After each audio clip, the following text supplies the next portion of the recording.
Hello friends, नमस्कार। स्वागत है आपका अपने YouTube channel net GRF IQ में। तो फ्रेंड्स, मैं आपके लिए थम्स अप्स के महत्वपूर्ण 100 लेकर के आई हूँ। तो चलिए फ्रेंड्स, हम इसको स्टार्ट कर लेते हैं।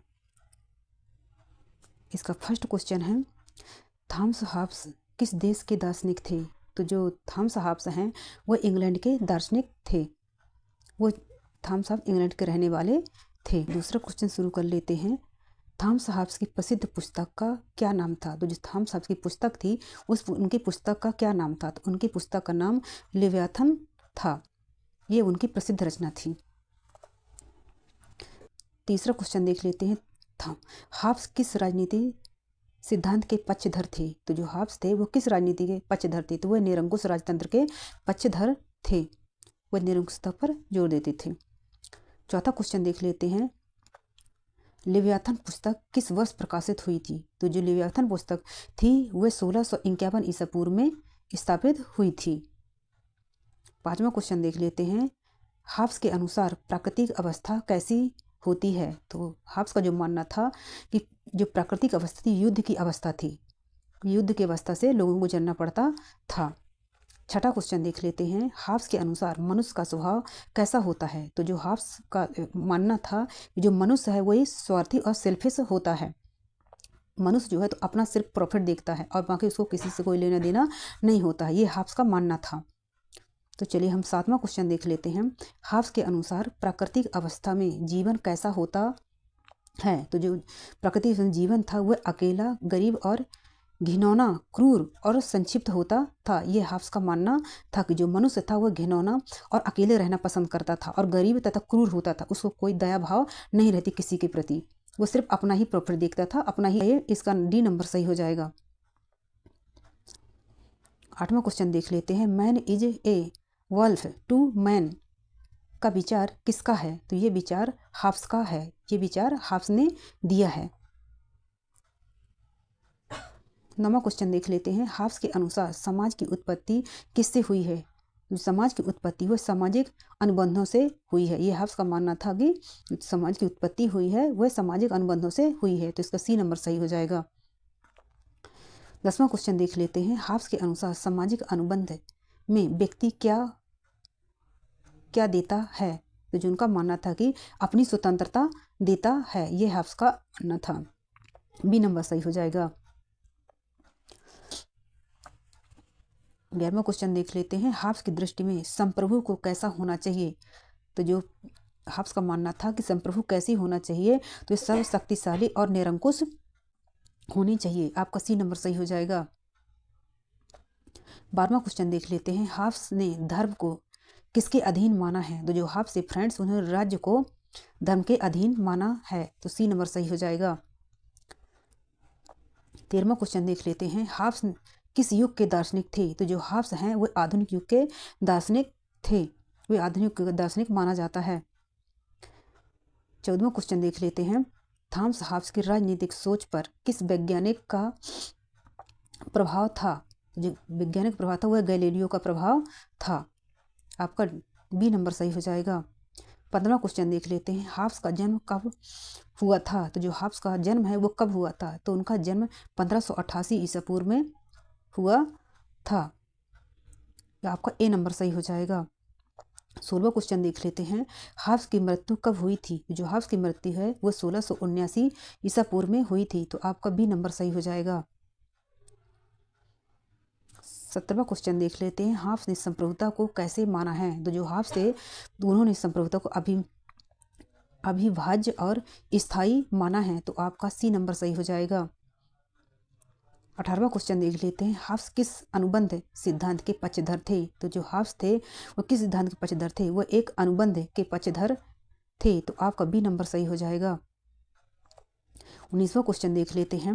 हॉब्स ने किस प्रकार की सरकार का समर्थन किया है? तो जो हॉब्स थे उन्होंने किस प्रकार की सरकार का समर्थन किया है? तो उन्होंने निरंकुश सरकार का समर्थन किया है। तो आपका बी नंबर सही हो जाएगा। फ्रेंड्स, मैं आपको यहाँ थ्योरी नहीं करवा रही हूँ, मैं आपको यहाँ पर विकल्प लेकर के आई हूँ। तो मैं आपको यहाँ पर सिर्फ प्रैक्टिस करवाऊंगी। 20वां क्वेश्चन देख लेते हैं। हाब्स किस विचारधारा के प्रवर्तक माने जाते हैं? जो हाब्स हैं तो यथार्थवाद के प्रवर्तक माने जाते हैं, वो यथार्थवादी विचारक थे हाब्स। तो आपका बी नंबर सही हो जाएगा। 21वां क्वेश्चन देख लेते हैं। हाब्स के अनुसार संप्रभु का मुख्य कार्य क्या है? तो जो संप्रभु का मुख्य कार्य है वह कानून बनाना और शांति बनाए रखना, यह उनका उद्देश्य था। आपका सी नंबर सही हो जाएगा। 22वां क्वेश्चन देख लेते हैं। हाब्स की दृष्टि में स्वतंत्रता क्या है? जो हाब्स की दृष्टि में स्वतंत्रता का अर्थ है तो यह क्या है? वह कानून के अनुसार कार्य करने की स्वतंत्रता उनका प्रमुख उद्देश्य है। तो आपका बी नंबर सही हो जाएगा। 23वां क्वेश्चन देख लेते हैं। हाब्स ने किस सामाजिक समस्या से निपटने के लिए संप्रभु की आवश्यकता मानी है? वह उन्होंने अराजकता को माना है। तो आपका सी नंबर सही हो जाएगा। 24वां क्वेश्चन देख लेते हैं। हाब्स का दृष्टिकोण किस प्रकार का था? तो जो हाब्स का दृष्टिकोण है वह यथार्थवादी दृष्टिकोण था, क्योंकि वह यथार्थवादी विचारक है। तो आपका बी नंबर सही हो जाएगा। 25वां क्वेश्चन देख लेते हैं। हाब्स के अनुसार संप्रभु की सत्ता को क्या कहा गया है? तो संप्रभु की सत्ता को कहा गया है लेवाइथन कहा गया है। तो आपका बी नंबर सही हो जाएगा। 26वां क्वेश्चन देख लेते हैं। लेवियाथन शब्द की उत्पत्ति किससे मानी जाती है? तो जो लेवियाथन शब्द की उत्पत्ति है वह बाइबल से मानी जाती है। तो आपका ए नंबर सही हो जाएगा। 27वां क्वेश्चन देख लेते हैं। हाब्स के अनुसार समाज की उत्पत्ति क्यों हुई है? तो जो समाज की उत्पत्ति है वह क्यों हुई है? वो सुरक्षा की आवश्यकता के लिए हुई है। हाब्स का मानना था कि जो समाज की उत्पत्ति हुई है वो समाज की सुरक्षा करने के लिए हुई है। तो आपका सी नंबर सही हो जाएगा। 28वां क्वेश्चन देख लेते हैं। हाब्स ने नैतिकता को किसके अधीन माना है? तो उन्होंने नैतिकता को राज्य के अधीन माना है। तो आपका बी नंबर सही हो जाएगा। 29वां क्वेश्चन देख लेते हैं। हाब्स के अनुसार मानव व्यवहार का मुख्य प्रेरक कौन सा तत्व है? तो ये आपका भय और स्वार्थ है। तो आपका ये सी नंबर सही हो जाएगा। 30वां क्वेश्चन देख लेते हैं। हाब्स की सामाजिक अनुबंध की संकल्पना किस विचारधारा से प्रेरित थी? तो यह दैवी अधिकार सिद्धांत से प्रेरित थी। तो आपका डी नंबर सही हो जाएगा। 31वां क्वेश्चन देख लेते हैं। हाब्स के अनुसार संप्रभुता की सत्ता कैसी होनी चाहिए? तो जो हाब्स के अनुसार संप्रभुता की सत्ता होनी चाहिए वो पूर्ण और स्थायी होनी चाहिए, ये हाब्स का मानना था। तो सी नंबर सही हो जाएगा।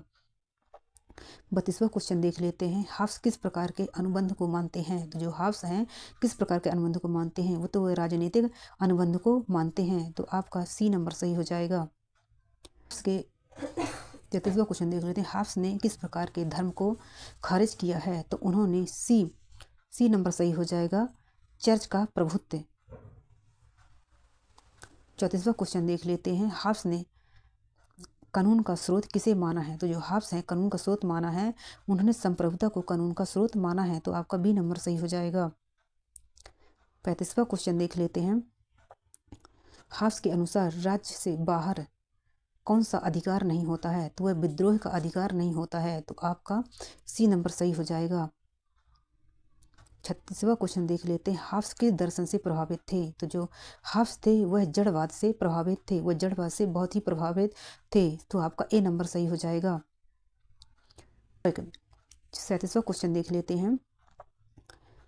हाब्स के अनुसार मनुष्य का स्वाभाविक अधिकार क्या है?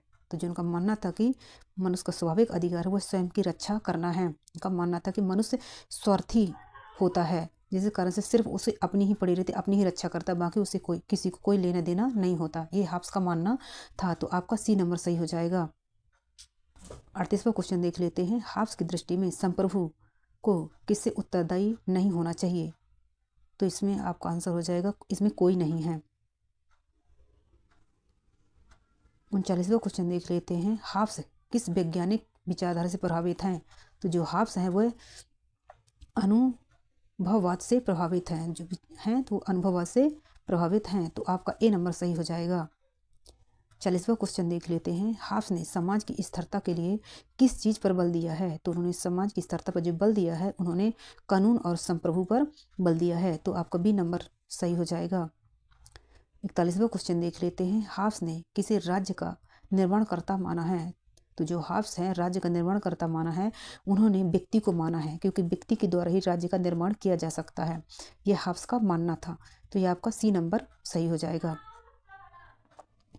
42वां नंबर देख लेते हैं, हाफ्स किस प्रकार की स्वतंत्रता के आलोचक थे। तो जो हाफ्स हैं वह किसके आलोचक थे, तो वह अनियंत्रित स्वतंत्रता के आलोचक थे। तो आपका सी नंबर सही हो जाएगा।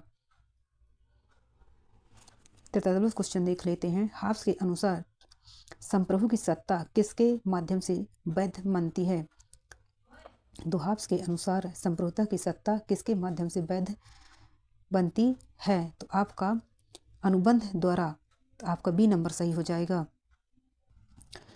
44वां क्वेश्चन देख लेते हैं, हाफ्स ने किसको काल्पनिक राक्षस कहा है। तो उन्होंने राज्य को काल्पनिक राक्षस कहा है। तो आपका सी नंबर सही हो जाएगा। 45वां क्वेश्चन देख लेते हैं, हाफ्स किस सिद्धांत के प्रवर्तक माने जाते हैं। तो जो हाफ्स हैं वह सामाजिक अनुबंध के प्रवर्तक माने जाते हैं। तो आपका ए नंबर सही हो जाएगा। 46वां क्वेश्चन देख लेते हैं, हाफ्स ने न्याय की परिभाषा किसके अधीन दी है। तो जो हाफ्स हैं वो न्याय की परिभाषा जो उन्होंने दी है वो राज्य के आदेश से दी है। तो आपका सी नंबर सही हो जाएगा। 47वां क्वेश्चन देख लेते हैं, हाफ्स ने मनुष्य को किस रूप में देखा है। तो जो हाफ्स है मनुष्य को एक आत्म केंद्रित प्राणी के रूप में उन्होंने देखा है। तो आपका डी नंबर सही हो जाएगा। 48वां क्वेश्चन देख लेते हैं, हाफ्स की विचारधारा किसके खिलाफ थी। तो जो हाफ्स की विचारधारा थी वह अराजकता के खिलाफ थी। तो आपका सी नंबर सही हो जाएगा। 39वां क्वेश्चन देख लेते हैं, हाफ्स का दर्शन किस पर आधारित है। तो जो हाफ्स का दर्शन है वह तर्क और अनुभव पर आधारित है। तो आपका बी नंबर सही हो जाएगा। 50वां क्वेश्चन देख लेते हैं, हाफ्स की दृष्टि में सामाजिक अनुबंध का उद्देश्य क्या है। तो आपका शांति और सुरक्षा है। सी नंबर सही हो जाएगा। 91वें क्वेश्चन देख लेते हैं, हाफ्स ने प्राकृतिक अधिकारों की समाप्ति कब मानी है। तो उन्होंने राज्य की स्थापना के बाद। तो आपका सी नंबर सही हो जाएगा। 52वां क्वेश्चन देख लेते हैं, हाफ्स के अनुसार संप्रभुता का सबसे बड़ा उद्देश्य क्या है। जो हाफ्स के अनुसार संप्रभुता का सबसे बड़ा उद्देश्य है वह अराजकता से सुरक्षा करना ही सबसे बड़ा उद्देश्य है। तो सी नंबर सही हो जाएगा। 53वां क्वेश्चन देख लेते हैं, हाफ्स के अनुसार लेविथान क्या दर्शाता है। तो वह शक्तिशाली राज्य को दर्शाता है। देख लेते हैं, हाफ्स ने प्राकृतिक अधिकारों की समाप्ति कब मानी है। तो उन्होंने राज्य की स्थापना के बाद मानी है। तो आपका सी नंबर सही हो जाएगा। 92वें क्वेश्चन देख लेते हैं, हाफ्स के अनुसार संप्रभुता का सबसे बड़ा उद्देश्य क्या है। तो ये अराजकता से सुरक्षा। तो आपका सी नंबर सही हो जाएगा। 53वां क्वेश्चन देख लेते हैं, हाफ्स के अनुसार लेविथान क्या दर्शाता है। तो जो हाफ्स के अनुसार लेविथान दर्शाता है वो शक्तिशाली राज्य को दर्शाता है। तो सी नंबर सही हो जाएगा। 54वां क्वेश्चन देख लेते हैं, हाफ्स ने न्याय को किससे उत्पन्न माना है। जो हाफ्स ने न्याय को किससे उत्पन्न माना है। तो उन्होंने संप्रभु के संदेश से उत्पन्न माना है। तो आपका बी नंबर सही हो जाएगा। 55वां क्वेश्चन देख लेते हैं, हाफ्स का जन्म किस ऐतिहासिक घटनाओं के समय हुआ था। तो स्पेनिश आर्मंडा का आक्रमण ये 1588 ईसा पूर्व में हुआ था। तो आपका सी नंबर सही हो जाएगा। देख लेते हैं, हाफ्स किसको कृत्रिम व्यक्ति मानते हैं। तो उन्होंने वो राज्य को कृत्रिम व्यक्ति मानते हैं। तो आपका बी नंबर सही हो जाएगा। 97वें क्वेश्चन देख लेते हैं, हाफ्स के अनुसार युद्ध की स्थिति को समाप्त करने का एकमात्र उपाय क्या है। जो युद्ध की स्थिति को समाप्त करने का एकमात्र उपाय है वो सामाजिक अनुबंध है। तो आपका सी नंबर सही हो जाएगा। 98वें क्वेश्चन देख लेते हैं, हाफ्स के अनुसार कानून और नैतिकता में संबंध कैसा है। जो हाफ्स का मानना था वह कानून नैतिकता का जो कानून है वह नैतिकता से ऊपर है। तो आपका बी नंबर सही हो जाएगा। 59वां क्वेश्चन देख लेते हैं, हाफ्स के अनुसार मनुष्य की प्राथमिक प्रवृत्ति क्या है। जो उनकी प्राथमिक प्रवृत्ति है वह आत्मसुरक्षा करना है। तो आपका सी नंबर सही हो जाएगा। 60वां क्वेश्चन देख लेते हैं, हाफ्स ने किसको राजनीतिक शरीर कहा है। तो उन्होंने राज्य को राजनीतिक शरीर कहा है। तो आपका सी नंबर सही हो जाएगा। 61वां क्वेश्चन देख लेते हैं, हाफ्स की दृष्टि में संप्रभुता किससे बाध्य नहीं होती है, किससे बाध्य नहीं होता है, तो ये अनुबंध से बाध्य नहीं होता है, तो आपका सी नंबर सही हो जाएगा। 62वां क्वेश्चन देख लेते हैं। हाब्स का दार्शनिक दृष्टिकोण किस विचारधारा पर आधारित है, तो वह अनुभववाद पर आधारित है, तो आपका डी नंबर सही हो जाएगा। 63वां क्वेश्चन देख लेते हैं।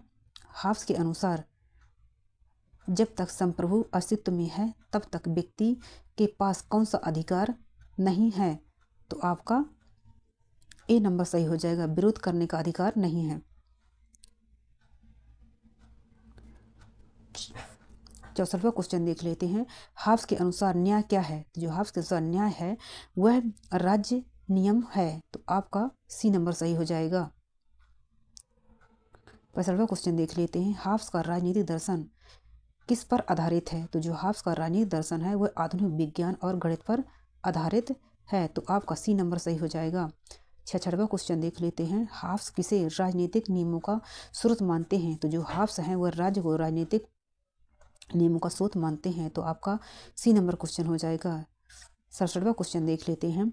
हाब्स के अनुसार राज्य की सत्ता कैसी होनी चाहिए, तो जो राज्य की सत्ता है वह पूर्ण और केंद्रीकृत होनी चाहिए, तो आपका सी नंबर सही हो जाएगा। 68वां क्वेश्चन देख लेते हैं। हाब्स के अनुसार अगर संप्रभु गलत निर्णय ले तो नागरिक क्या कर सकते हैं, तो वह कुछ नहीं कर सकते हैं, डी नंबर सही हो जाएगा।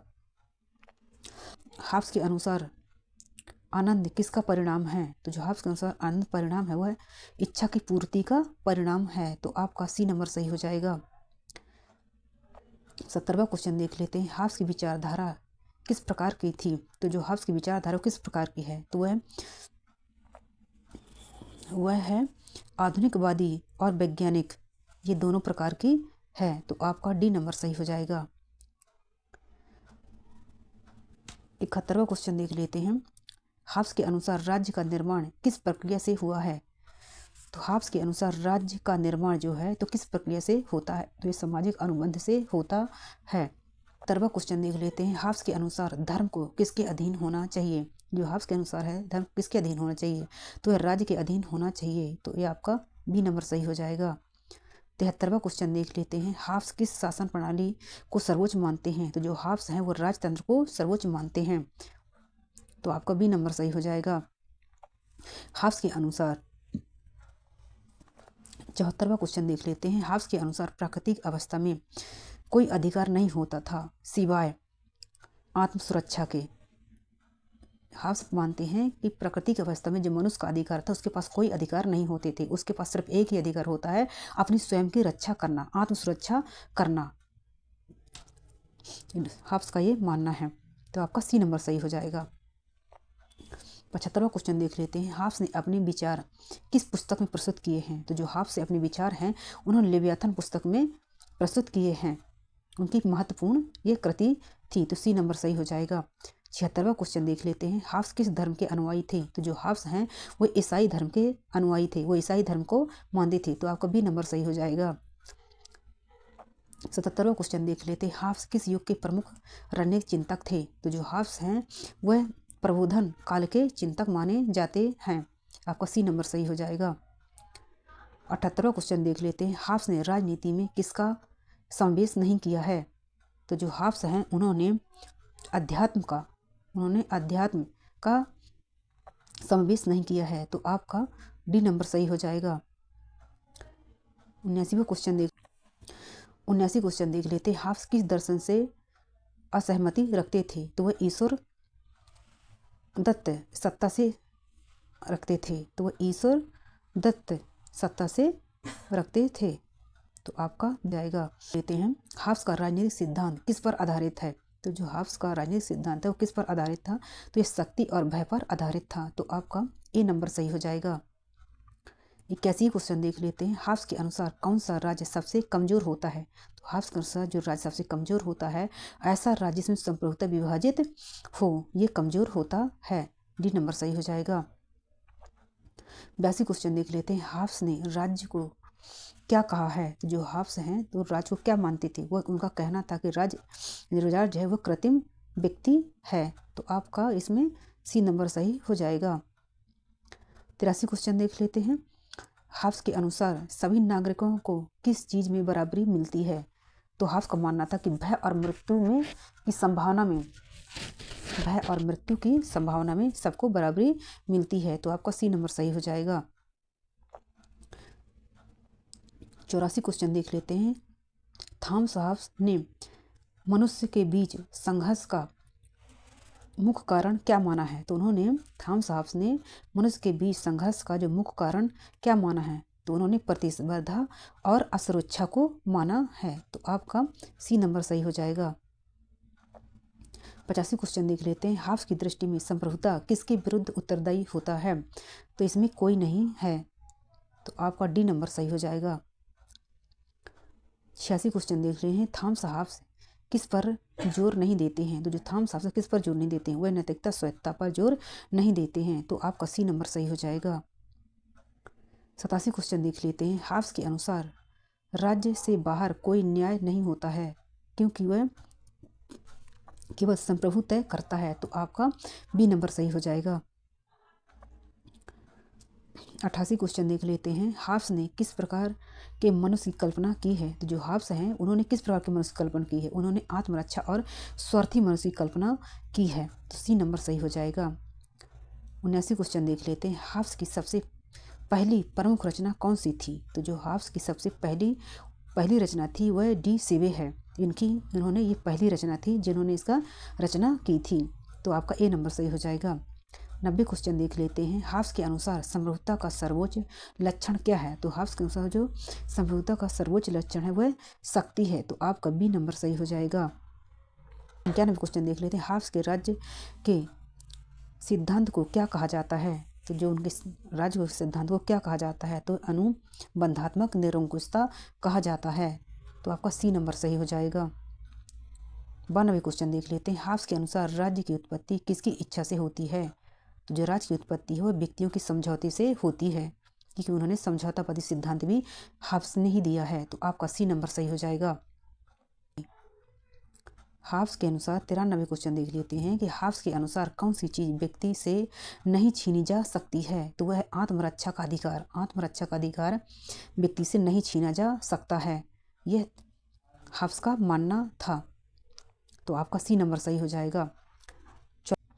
94 क्वेश्चन देख लें। हाफ्स की सोच में धर्म किसके अधीन होना चाहिए?